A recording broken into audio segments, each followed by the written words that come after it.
Case में आए निर्णय के संदर्भ में डॉक्टर प्रतिमा गौड़, असिस्टेंट प्रोफेसर समाजशास्त्र विभाग ने की प्रेस वार्ता।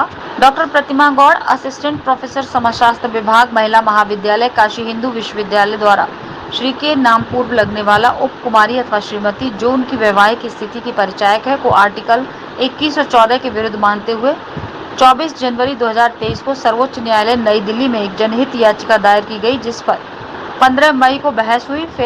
केस में आए निर्णय के संदर्भ में 18 मई को पराड़कर भवन, काशी पत्रकार संघ, वाराणसी में एक प्रेस वार्ता का आयोजन किया, जिसमें मुख्य रूप से उपस्थित रहीं प्रतिमा गौड़, इंदु पांडे, प्रज्ञा सिंह, नीति, धनंजय, राजेश।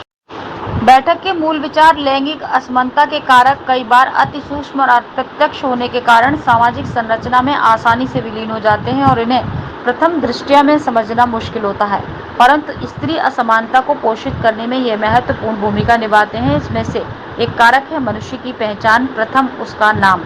पुरुष तो अपने नाम के साथ समृद्ध खड़ा है, परंतु स्त्री के नाम से पूर्व भी उसकी प्रथम पहचान बनती है।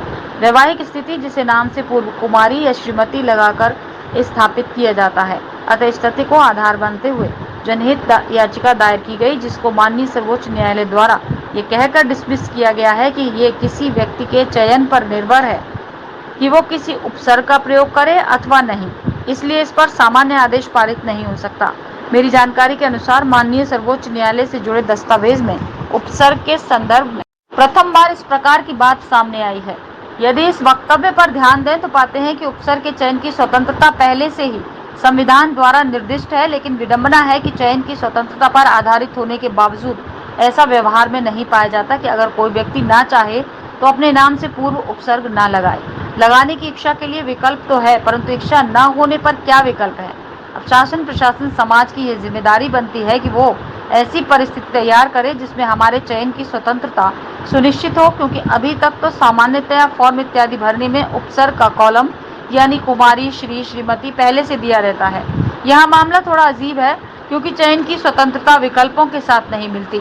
इसलिए इच्छा और चयन की स्वतंत्रता हेतु सभी प्रकार की सरकारी या गैर सरकारी कार्यप्रणाली में या तो उपन के विकल्प को हटाया जाए या विकल्पों में उपरोक्त कोई नहीं जैसा एक कॉलम अलग से बनाया जाए। अब ये तय करना सरकार व शासन का काम है। आगे की रणनीति सुप्रीम कोर्ट के आदेश और लैंगिक समानता के पैरोकारों के साथ बातचीत के आलोक में हम संसद में बैठे अपने सक्षम प्रतिनिधियों, संस्थाओं, लोगों को पत्र लिखकर उनसे संपर्क इत्यादि करके इस विषय पर चर्चा करने और पहलकदमी का आह्वान करेंगे। साथ ही मूल केस में उच्चतम न्यायालय में रिव्यू पिटीशन दायर करने के लिए भी विचार बनाया जा रहा है। इस संदर्भ में बैठक के माध्यम से सरकार, शासन प्रशासन, आदरणीय जनप्रतिनिधियों, समाज एवं मीडिया से अनुरोध किया गया कि वे स्त्री की गरिमा, संवैधानिक उपस्थिति एवं स्त्री के नाम के साथ पहचान की इस मुहिम को आगे ले जाने में सहयोग प्रदान करें। रोहित सेठ। आज का एक्चुअली मैंने एक PIL जनहित याचिका दायर किया था सुप्रीम कोर्ट में 24 जनवरी को 2023 को, और उसी के सिलसिले में 15 मई 2023 को जो है एक बहस हुई और उस पर एक ऑर्डर आया। तो उसी ऑर्डर के संदर्भ में मैंने प्रेस वार्ता की थी। ऑर्डर क्या है, उसका उद्देश्य क्या है?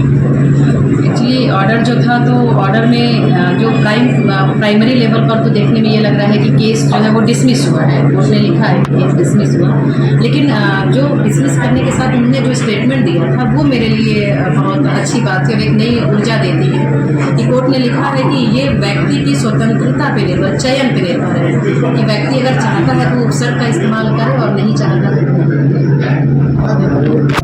आगे फिर क्या आपका इसके खिलाफ भी आप जाएंगी या इस ऑर्डर से आप सेटिस्फाइड हैं? नहीं, सेटिस्फाइड तो माननीय सर्वोच्च न्यायालय का आदेश है, तो सेटिस्फाइड तो खैर उतनी नहीं हूँ, क्योंकि स्पष्ट ऑब्जर्वेशन मुझे नहीं समझ में आ रहा है कोर्ट का। जैसे जो मेरी जनहित याचिका थी वो ये थी कि जैसे स्त्री का नाम होता है, उसके नाम के आगे कुमारी और श्रीमती स्वतः लगा दिया जाता है, और मैंने बहुत सारे डॉक्यूमेंट भी अभी आप लोग को दिखाए होंगे जिसमें कि मेरा नाम, मैंने सिर्फ नाम बताया और ऑटोमेटिक वो श्रीमती लगा दी। तो मैंने यही अपेक्षा की थी कि जो सरकारी कार्य प्रणालियाँ हैं, प्राइवेट सेक्टर में, पब्लिक सेक्टर में, गवर्नमेंट सेक्टर में, तो उसमें जो नाम के साथ जो विकल्प रहते हैं, वो विकल्प को चुनना हमारी मजबूरी होती है, जैसे श्री, कुमारी, श्रीमती, तो उसको हटाया जाए।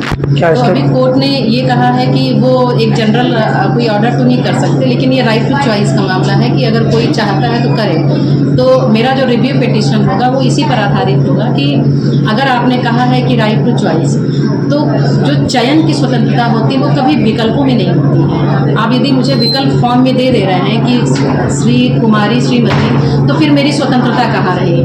पहली बात। दूसरी बात, मैं नहीं इस्तेमाल करूँगी, लेकिन अगर कोई अपने आप मेरे नाम देख रहा है, वो कॉलम में मैरिड मैंने टिक किया है, तो वो अपने आप नाम के आगे श्रीमती लगा दे रहा है, तो वहाँ मेरा राइट टू चॉइस कैसे प्रोटेक्ट होगा?